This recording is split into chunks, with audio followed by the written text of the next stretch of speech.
As the current champions of the world, France is a formidable opponent. Currently occupying third place on FIFA's World Rankings list, their team is stacked, from top to bottom, filled with skill, depth, and fantastic chemistry. Rewind to 2018, to the beginning of World Cup 2018, when there were question marks surrounding their squad, and victory was less certain. At the time, the atmosphere was ripe, with both expectation and uncertainty. After their Euro 2016 finals defeat to Portugal, France had a point to prove, and they were loaded with the talent to accomplish their task. Manager Didier Deschamps was under a microscope, every move picked apart and scrutinized. Most notably, the snubbing of Adrien Rabiot, who at 22 years old was playing some of the best football of his career.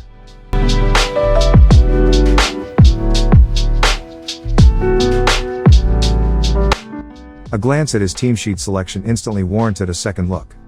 Deschamps only selected 3 listed midfielders for the World Tournament. Sevilla's Steven Nzonzi, recent Manchester United transfer, and the second most expensive player in the world at the time, Paul Pogba. His third selection was a no-brainer. Coming off his second year at Chelsea, N'Golo Kante was putting up ridiculous numbers. As Chelsea's leader in tackles, ball-winning tackles, tackles versus dribblers, and both pressures and successful pressures, Kante is a one-man unit. As he continued to establish himself at Chelsea, he was essential for N'Golo Kante and his club. As the second half of a double pivot system at Chelsea, in the 3-4-3, Kante excelled at maintaining control of the midfield zone. Thus, his role on the prestigious London club had him remain fixed in the central area, battling all who entered his zone. With a 94% reception rate of the ball, and as Chelsea's fourth most targeted man, he could drift within the midfield into pockets to alleviate pressure for his teammates.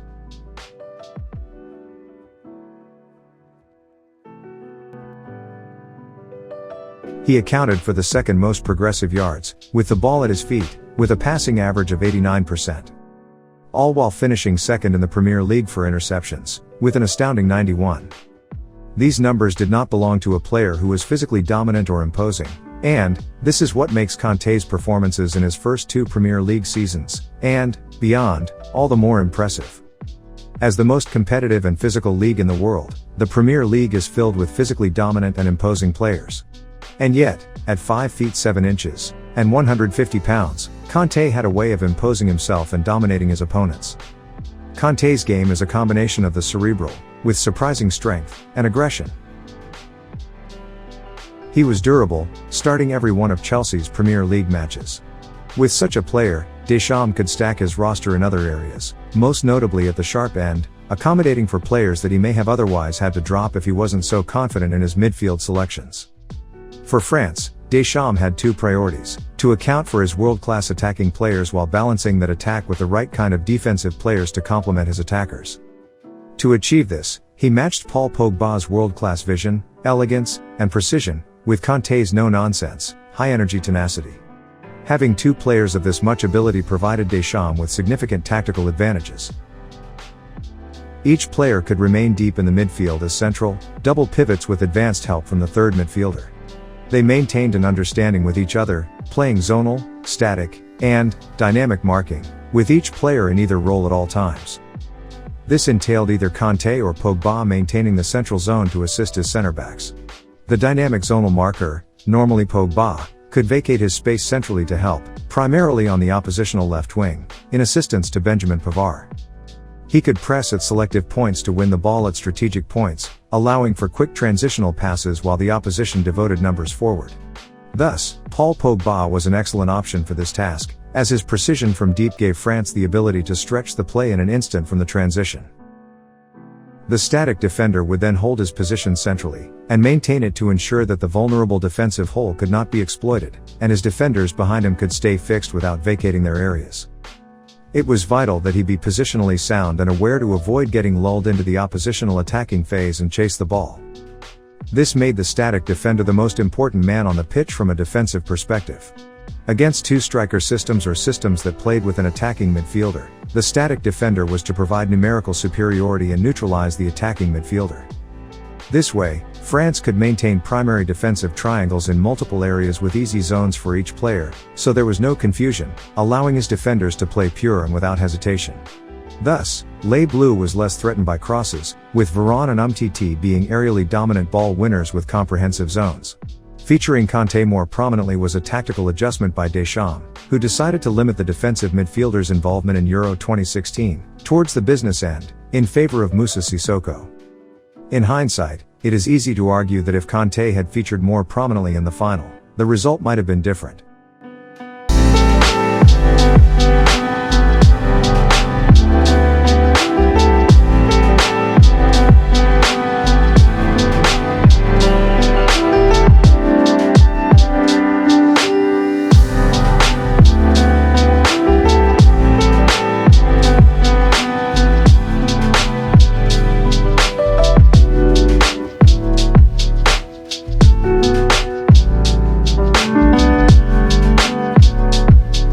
It is clear that Deschamps was keen to amend his mistakes of the past, and N'Golo Kante was a massive part of this endeavor.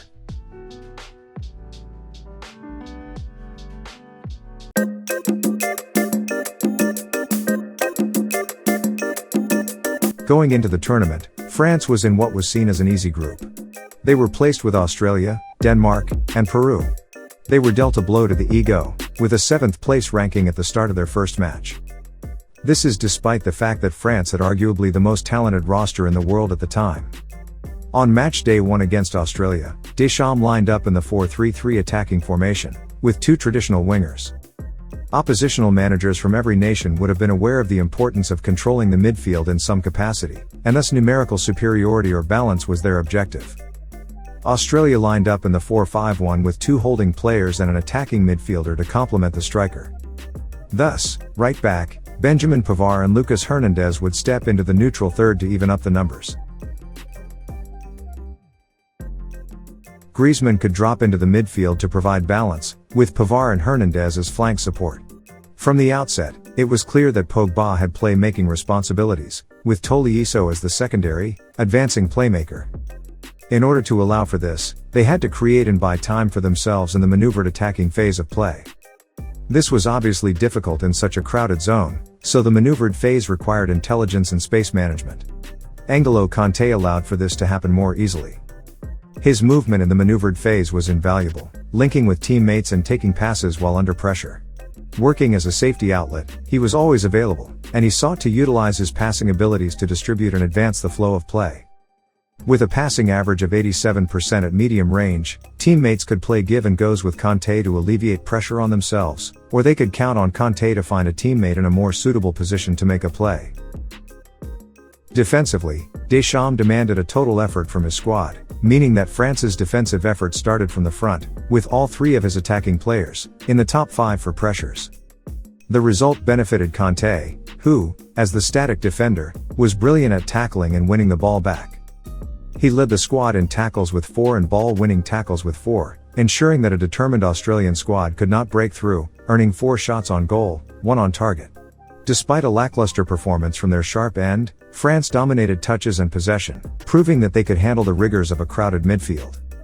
In an attempt to allow for more firepower up front, Deschamps adapted to the 4-2-3-1, with a few custom adaptations. In theory, he now had 4 primary attackers instead of 3 while maintaining 2 holding players. In reality, however, Matuidi was not traditional as a left winger. As a player with a well-rounded skill set, he could play the role of the raider. A demanding role with a twofold set of responsibilities. The raider is involved in the attack, but not as heavily as the other 3 attackers. He provides for attackers in more advanced roles, and is given the authority to take his chances from the upper parts of the attacking third.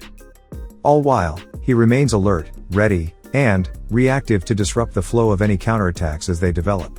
He serves as the first line of defense, and, if he can win the ball back within the neutral or attacking third, and find a teammate consistently, he is worth his weight in gold. And, indeed, Blaise Matuidi played the raider role to perfection. His ability to control the space allowed for Lucas Hernandez to advance up the pitch more often on the left wing.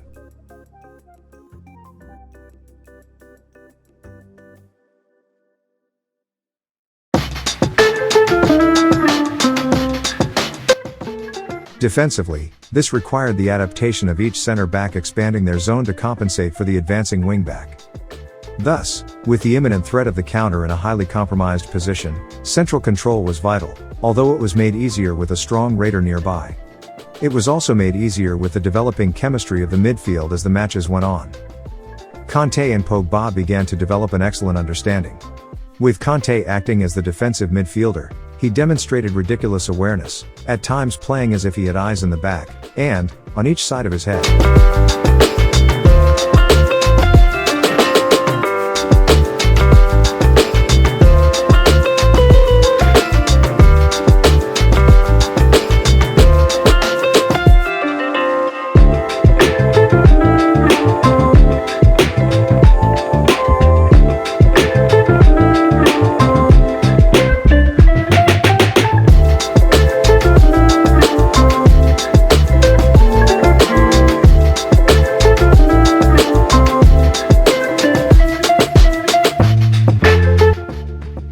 360-degree awareness, quickness, and determination to win the ball back. Kante could expand his zonal radius, meaning that Pogba, as the dynamic defender, could act in turn.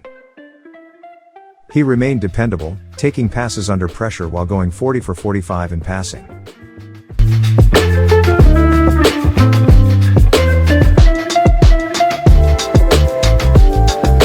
Having such a sturdy and reliable midfield partner allowed Paul Pogba's talents to flourish.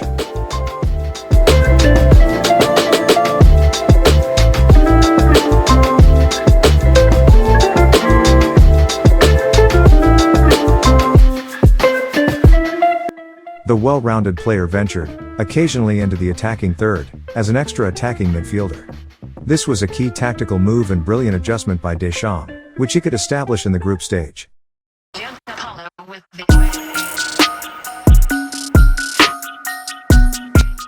Pogba's performances during the World Cup were quite possibly the best of his career, elevated by the presence of Kante. Pogba could attempt riskier passing options, demonstrating his vision and flair and linking with Mbappe to stretch the play in an instant. However, the risks did not come without a cost, as Pogba was the most intercepted player in each of the first two group stage matches of the tournament in which he participated. France could afford to take these risks, however, as they could brace themselves to win the ball back, with Kante as the defensive anchor. After the first match, Kante was the primary pressure point in pursuit of the ball, adding 9 interceptions over the 3 games. Against Peru, their only opponent to beat them in possession in the group stage, Kante contributed 51 pressures, second only to Matuidi's 58 with a further 7 interceptions.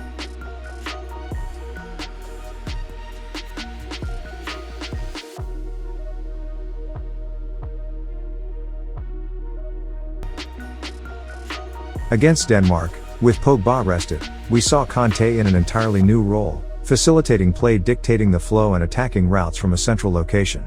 He took center stage, without missing a beat. Ice cold and precise. As France's offensive spark, he took more touches than usual in the attacking third, adding 2 tackles.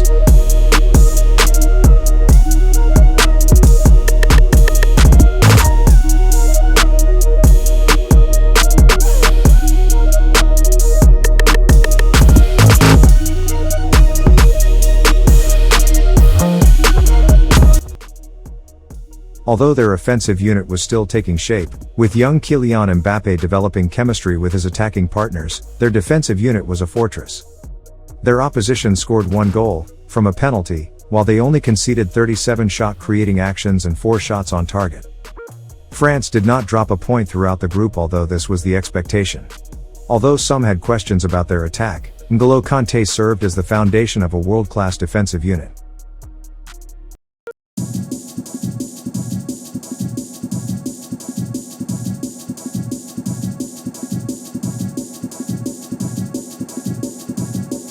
France's round of 16 tie found them paired against Argentina, a meeting that could easily be billed as the final. Les Bleus were pushed straight into the deep end, against a determined Lionel Messi, who, along with La Alba Celeste, had a point to prove of their own. They had a player who required no introduction and was in incredible form. Argentina escaped the group stage by the skin of their teeth, unable to establish a formation. Thankfully, as is almost always the case, they could count on their talisman.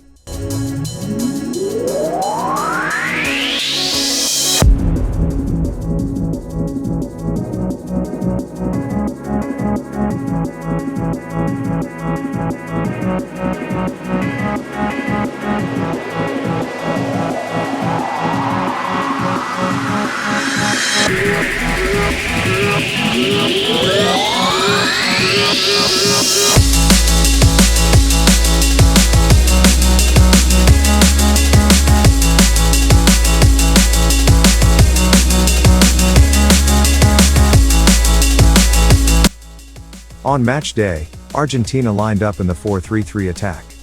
At 30 years old, Messi had scored 52 goals in the calendar year and was still at the height of his abilities and therefore demanded attention. The question was, how many players would be required to stop him? Manager Jorge Sampaoli relied on the element of surprise, as Messi could stay centrally in the center forward role, or facilitate play in the central attacking role, in which he roamed all over the attacking third. Either way, as arguably the greatest player of all time, France had to prioritize limiting his time on the ball, and suffocating his space. For the task, Deschamps relied on N'Golo Kante, for the most high-profile assignment of his career, until this point. There was also the question of Paris Saint-Germain's Angel Di Maria, who was world-class and one of the greatest wingers of a generation. Thus, with a limited amount of primary defenders, France had to be as efficient as possible in dealing with the two star men. Argentina could regress their offensive line into the midfield, packing the area with 6 players and further support on the flanks. Thus Argentina was looking to dominate the ball as their men had the technical requirements to play a possession-oriented game in tight, neutral space. Their squad had chemistry, and thus, they could play intricate movements between teammates, making it difficult for both zonal and man marking systems. Within the compressed space, there was constant motion from wingers, alternating sides, with Messi constantly shifting his position. Argentina was content with dictating the terms of play, playing rapid, cycling, ball movement. Against lesser teams, Argentina could lull players into vacating their zones in pursuit of the ball or have man markers chase them all over the pitch, leaving space everywhere. From the first kick, Kante made himself known to Messi. Kante switched from the static zonal defender to a dynamic marker on Messi, playing loose man. Kante shaded the oppositional right flank, supported by Matuidi as the raider with Lucas Hernandez.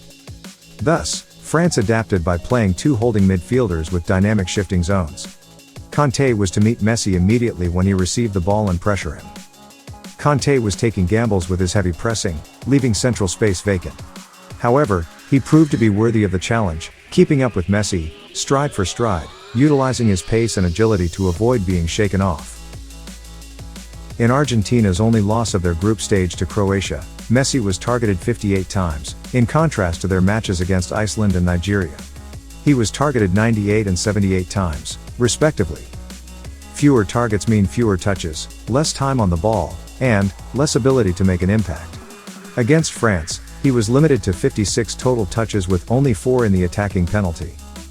Impressively, Kante maintained his level of play throughout the majority of the match. His 40 pressures, 4 tackles, 3 ball-winning tackles, and 2 interceptions, were crucial for France. As Messi gave France a glimpse of what he would have been able to do, had Kante not been so effective. Lionel Messi reminded the world of what he could do with time and space on the ball. Les Bleus managed a 4-3 victory, in large part to Kante, who covered a great deal of ground, and performed an impossible task. A successful, sustained, man-marking assignment on Lionel Messi.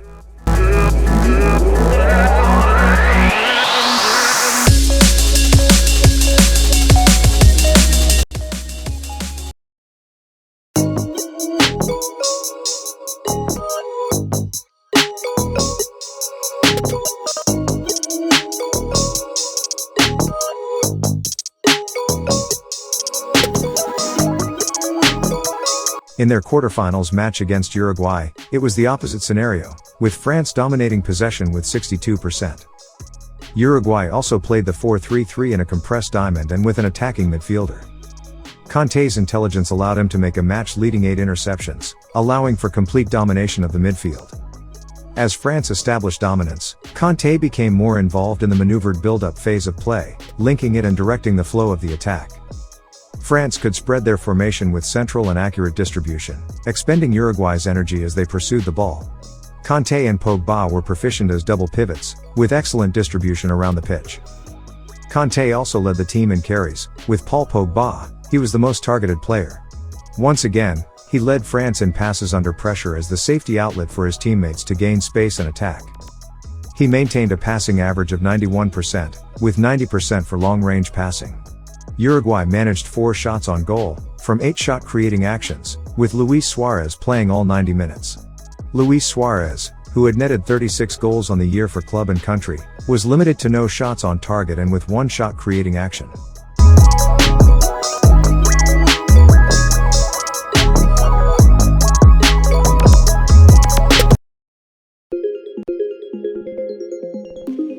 Their last obstacle to the final was the Belgians.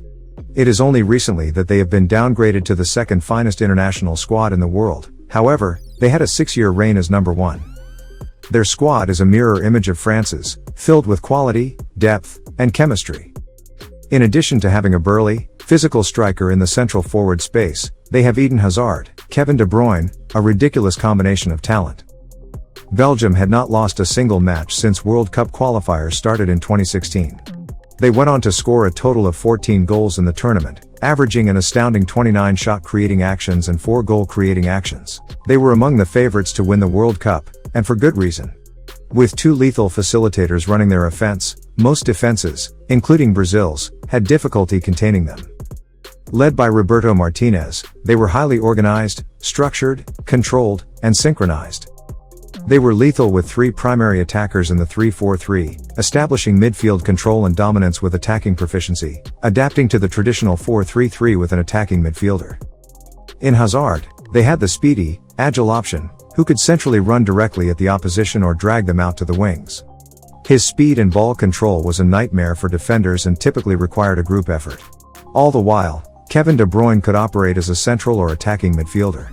With tremendous vision, creativity, and precision, De Bruyne was Belgium's counterpart to Paul Pogba, with each player seeking to control play in the midfield.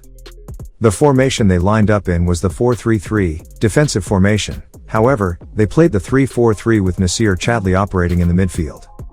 France had to adapt by matching their numbers, thus, they lined up in the 4-4-2-6, with Kante guarding the middle zone, with Pogba adapting to his positional responsibility as the dynamic zonal marker, with Griezmann and Giroud forming a striking and pressing partnership up front. Pogba would expand to the wings to double up on Hazard on the flanks.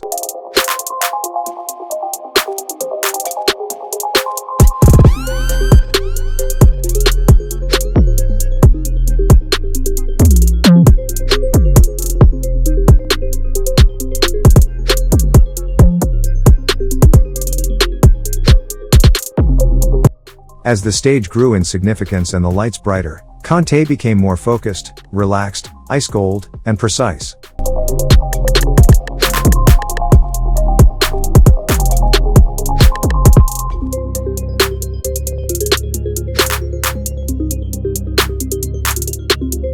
Kante's skills as a passer allowed France to operate in the midfield.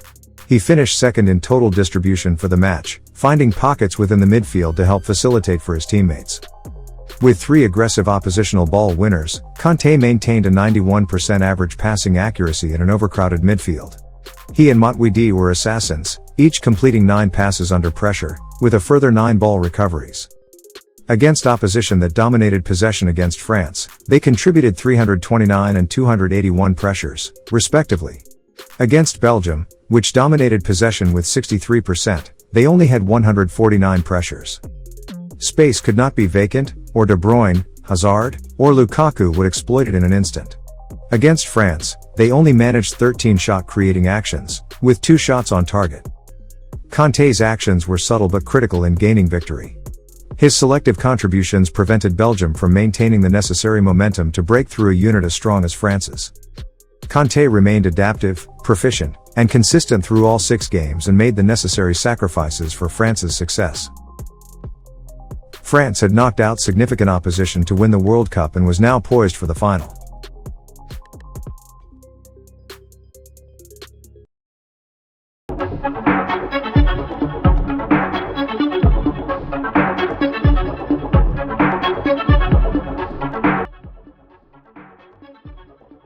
The World Cup final saw France matched with Croatia. To some, Croatia was a surprising finalist, However, their midfield consisted of top-class central midfielders at the height of their powers.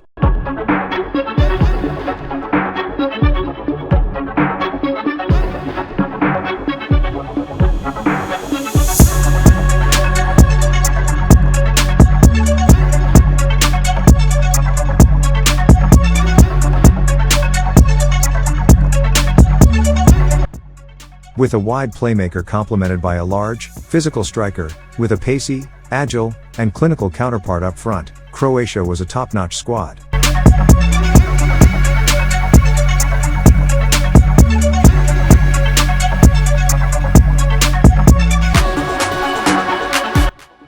They remained undefeated in the tournament, with forwards equally ice-cold under pressure, with Luka Modric getting better with age. Combined with his 32 shot-creating actions, 7 interceptions, and 2 goals, Modric was having a fantastic World Cup and would go on to win the tournament's Best Player award, in addition to the Ballon d'Or. Manager Zlatko Dalic had his men play a highly organized system combining powerful forwards who had the pace to stretch the flanks. Croatia played a synchronized and relentless press, however, they pressed as a group and strategically.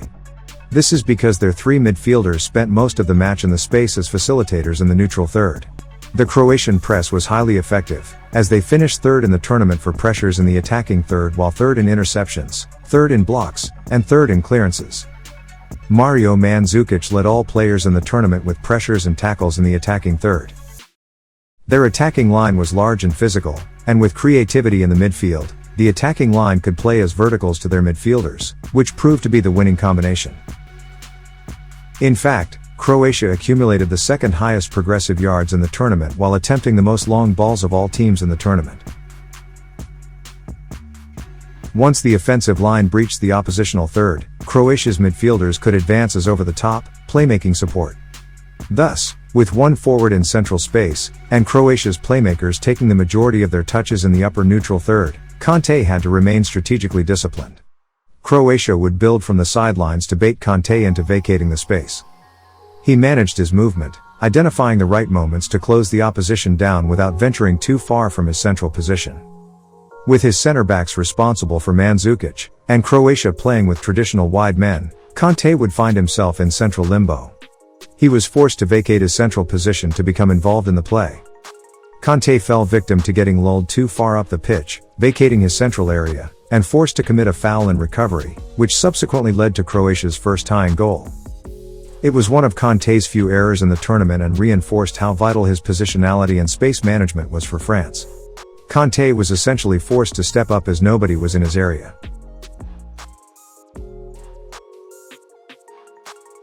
Steven Zonsi made more sense to match the height advantage of Mandzukic, thereby minimizing the threat of Croatia going over the top. Thus, Kante's involvement ended after 54 minutes, but to no fault of his own, for one thing was certain: France never would have made it that far without him. Without his contributions, his tireless running, and acres of space covered, France never would have been in the position that they were in. France had secured the World Cup, in large part to N'Golo Kante. With all the pomp, pageantry, and panache, it was Kante who held it all together, and therefore, he was, at all times, the most crucial member of the team. Deschamps' amendment paid massive dividends. His sustained performances immortalized him and made the Frenchman a national treasure and a football legend.